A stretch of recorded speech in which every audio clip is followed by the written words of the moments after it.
Ating pong tunghayan ang panglimang kabanata. Pero bago ang lahat, huwag po nating kalimutang mag-like, share, comment at subscribe.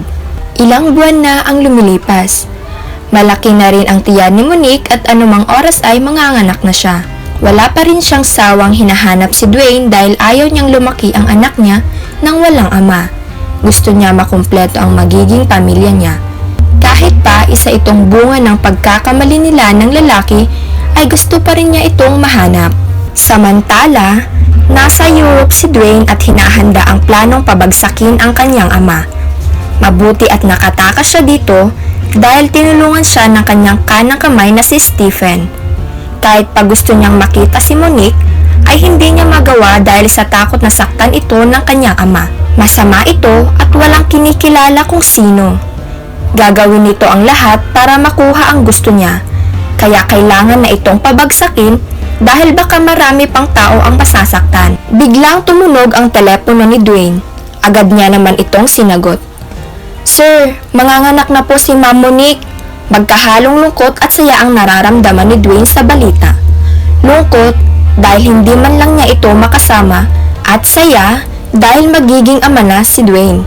Pero hindi pa pwedeng magsaya ngayon. Hindi pa tapos ang plano niya sa kanyang ama.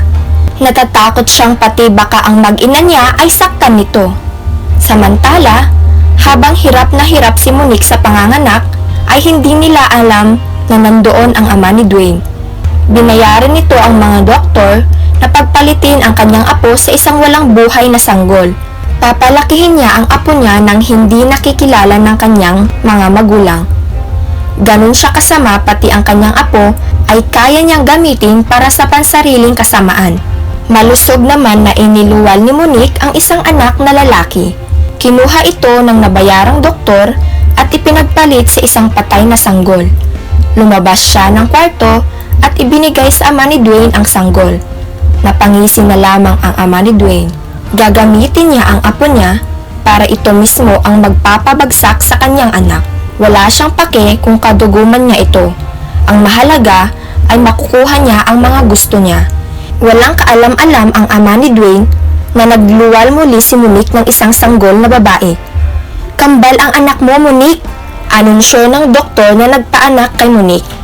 Nakangiting tinignan ni Monique ang mga anak, pero agad itong napawi nang makitang hindi humihinga ang isang sanggol. "Anong nangyari? Bakit hindi siya humihinga, Dok?" Natatarantang tanong ni Monique. Agad na kumilos ang mga doktor at pilit na isinalba ang sanggol pero nabigo sila. Napahagulgol sa iyak si Monique. Labis na pighati ang kanyang nadarama sa pag-aakalang nawala ang isa sa kanyang anak. "I'm sorry, we did our best," ani ng doktor. Naiyak na lamang si Monique at nahimatay. Agad naman na nalaman nila Bella at Blake ang nangyari. Nalungkot sila nang malaman na walang buhay ang isa sa mga sanggol. Alam nilang mahihirapan ang kanilang anak na tanggapin ang katotohanan. Pero wala na silang magagawa kundi tanggapin na lamang na wala na ang isa sa mga sanggol. Samantala, labis na nanlumo at naiyak si Dwayne sa isang sulok sa nalaman. Hindi niya man lang mapuntahan ang kanyang mag-ina.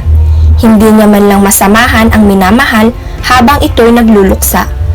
Kahit na gustong-gusto niya makita ang kanyang anak, ay hindi niya magawa dahil sa takot na mas lalong mapahamak ang kanyang pamilya. Hindi niya kaya na mapapahamak ang kanyang mag-ina dahil lang sa kanya. Kailangan siyang magtagumpay sa kanyang plano dahil dito nakasalalay ang kasiyahan at kalayaan niya. 5 taon na ang lumipas at 4 na taon na rin ang anak nila ni Monique. Pinangalanan niya itong Micaela. Napalaki naman niya ito ng maayos dahil sa tulong ng kanyang mga magulang. Masakit pa rin sa kanya ang tanggapin na wala na ang isa sa kanyang mga anak. Kahit pilitin niyang sumaya, ay kulang pa rin ito. May kulang pa rin sa puso niya. Hindi kumpleto ang kanyang pamilya dahil wala ang ama ng kanyang anak na si Dwayne, pati na rin ang inakalang namatay na sanggol na anak ni Monique. At kahit paanong hanap niya kay Dwayne ay hindi niya ito makita. Ang sabi nga nila, hindi mahahanap ang taong ayaw magpahanap. Pero hindi pa rin siya sumuko. Hindi siya papayag na lumaki ang kanyang anak na walang ama. Kung kailangan niyang suyudin ang buong mundo para mahanap si Dwayne ay gagawin niya para maging kompleto ang kanilang pamilya. Samantala, ang kambal naman ni Micaela ay pinangalan ng Cross. Pinalaki si Cross ng kanyang lolo bilang isang matapang na lalaki. Bata pa lang ay marunong na itong humawak ng baril at makipaglaban. Tinuruan din siya ng kanyang lolo na makipagtransaksyon sa mga mayayaman tulad ng itinuro nito sa kanyang ama. Pero kahit 4 na taon pa lamang si Cross ay puro paghihirap na ang kanyang dinanas. Hindi man lang siya makaramdam ng pagmamahal mula sa kanyang lolo. Konting pagkakamaling kilos niya lang ay sinasaktan na siya nito. Wala siyang awang hinahampas ito sa likod. Sa murang edad pa lamang ay kaya na niyang tumayo sa kanyang sariling mga paa. Galit siya sa kanyang magulang dahil akala niya ay nabando siya ng mga ito katulad ng sinasabi ng kanyang lolo. Lagi rin siyang pinagbabasa ng kanyang lolo ng mga libro patungkol sa negosyo at mga matematika.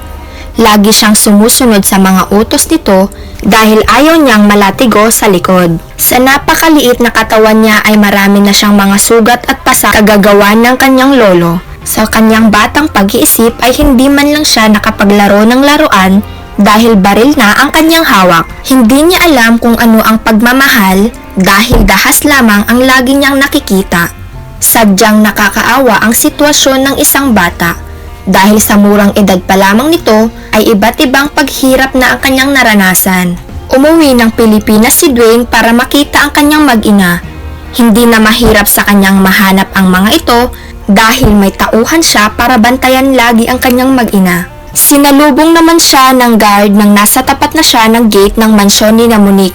Sino po ang sadya nila? Tanong ng gwardya. Can I talk to Monique Coselio? Tanong ni Dwayne. Tumawag naman ang gwardya sa mansyon at ilang minuto pa ay humahangos na lumabas si Monique. Hindi siya makapaniwala na kusang lumapit sa kanya ang lalaking matagal na niyang hinahanap. Ikaw ang ama ng anak ko. Naluluhang ani ni Monique at hinawakan ang mukha ni Dwayne. Kakaibang kaba naman ang naramdaman ni Dwayne. Napakabilis ng tibok ng puso niya. Napakasaya niya na makitang muli si Monique. Patawarin mo ako, Monique, kung nawala ako ng maraming taon. I'm sorry. Ani ni Dwayne at napayuko. Hindi na importante yon.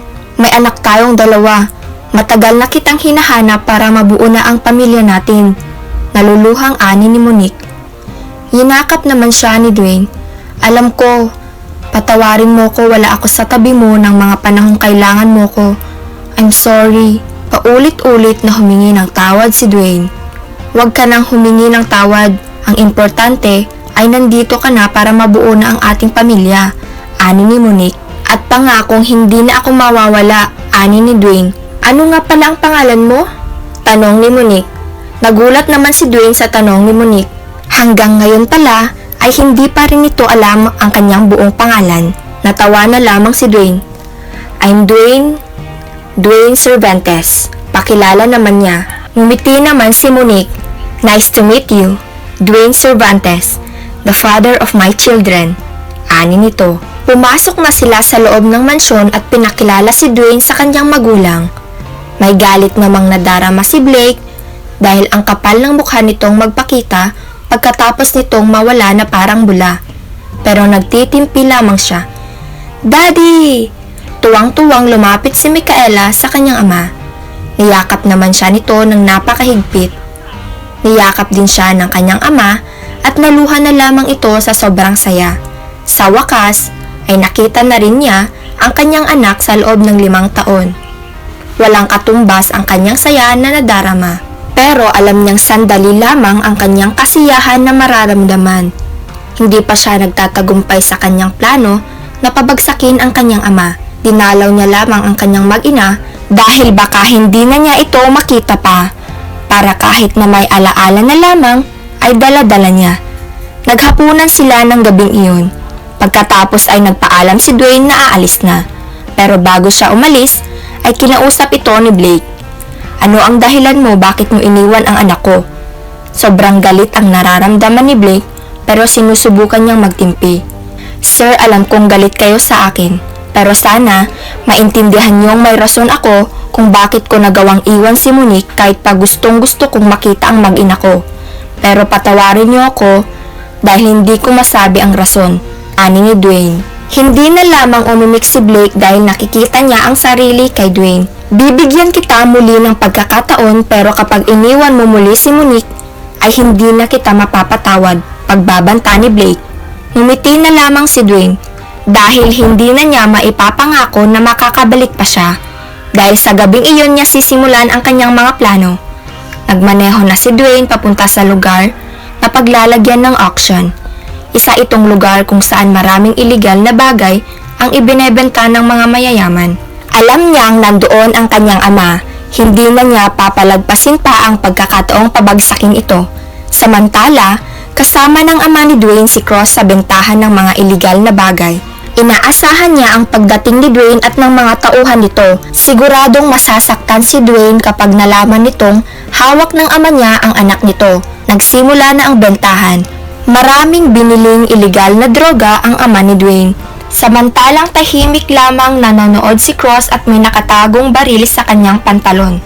Isang oras ang lumipas at isang grupo na ng squad ang nang-raid sa lugar. Nagmadali namang tumakas ang ama ni Dwayne kasama ang kanyang apo. Pero bago pa ito makalabas, ay naharangan ito ni Dwayne at tinutukan ng baril. Hindi napansin ni Dwayne ang bata na kasama nito. Tumawa naman ang ama ni Dwayne. Ang lakas rin talaga ng loob mong kalabanin ako, Dwayne. Ani nito. Pinanlisikan naman ni Dwayne ang ama. Napakasama mo. Pati ang sarili mong anak ay kaya mong gamitin para sa kasamaan mo.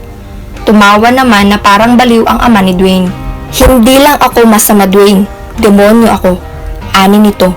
Kakalabitin na sana ni Dwayne ang kanyang baril nang maunahan siya ni Cross. Ang tanging nasa isip ng bata ay protektahan ang kanyang lolo. Natamaan naman si Dwayne sa dibdib at bumagsak sa sahig. Nang hihingalo siyang tiningnan ang kanyang anak. Nagulat siya nang makitang kamukhang-kamukha nito si Micaela na parang isang bersyon ng Micaela na lalaki. Tumawa ng malakas ang ama ni Dwayne at inapakan ang sugat niya. Ngayon, anong pakiramdam na mabaril ng sarili mong anak? Tumatawang tanong nito. Nanlaki ang mga mata ni Dwayne sa narinig. Kung gayon ay hindi papatay ang isa sa mga kambal, kundi hawak lang pala nito ng kanyang ama. Napakasama mo, sigaw ni Dwayne. Ginamit niya ang kanyang natitirang lakas para barilin ang kanyang ama.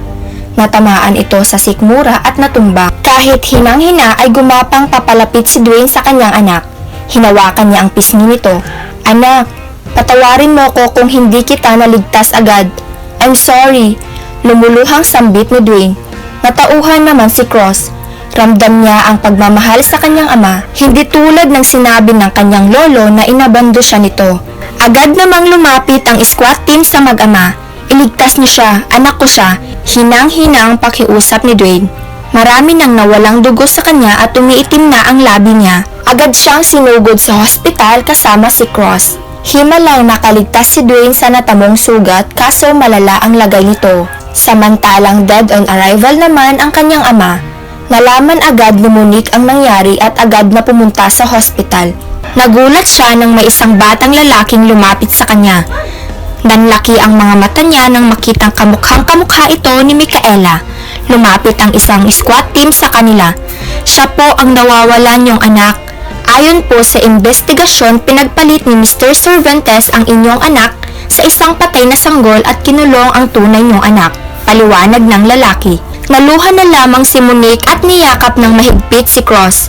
Anak ko, paulit-ulit na sambit ni Monique. Hindi niya inakalang buhay ang kanyang anak. Patawarin mo ako, anak, kung hindi man lang kita nahanap, patawarin mo ko. Lumuluhang sambit ni Monique. Sa wakas ay kompleto na rin ang kanyang pamilya. Sobrang saya niya na malaman na buhay ang kanyang anak. Ilang buwan ang lumipas at gumaling na rin si Dwayne. Himala na nakaligtas pa ito at gumaling gayong nabaril ito sa dibdib. Sobrang saya nila na buo na ang kanilang pamilya at napagdesisyonang magpakasal. Kahit na ang daming pagsubok na dumaan sa kanila, ay pinaglaban nila ang kanilang pagmamahalan at ngayon masaya at buo na ang kanilang pamilya. At dyan po, nagtatapos ang pang-5 kabanata. Naway nagustuhan niyo po ang kwento at may napulot po kayong magandang aral.